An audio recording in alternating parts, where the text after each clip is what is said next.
गूंगी हो गई आज कुछ जुबां कहते कहते, हिचकिचा गया खुद को मुसलमान कहते कहते। ये बात नहीं कि मुझको उस पर यकीन नहीं, बस डर गया खुद को साहिबे ईमान कहते कहते।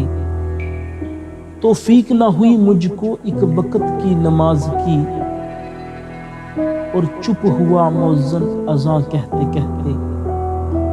किसी काफिर ने जो पूछा कौन सा महीना, शर्म से पानी हाथ से गिर गया रमजान कहते कहते।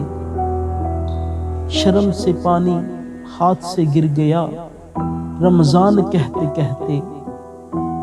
मेरी अलमारी में गर्द से अटी किताब का जो पूछा, मैं गड़ गया जमीन में कुरान कहते कहते।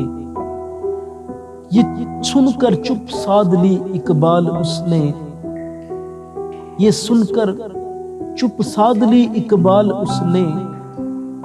यूं लगा जैसे रुक गया वो मुझे हैवान कहते कहते।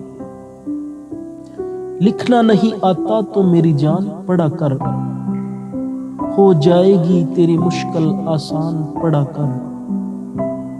पढ़ने के लिए अगर तुझे कुछ ना मिले तो, पढ़ने के लिए अगर तुझे कुछ ना मिले तो, चेहरों पे लिखे दर्द के उन्वान पढ़ा कर। ला रैब तेरी रूह को तस्कीन, तू कुर्ब के लम्हात में कुरान। आ जाएगा तुझे इकबाल जीने का करीना, आ जाएगा तुझे इकबाल जीने का करीना। तू सरवरे कौनैन के फरमान पढ़ा कर, तू सरवरे कौनैन के फरमान पढ़ा कर।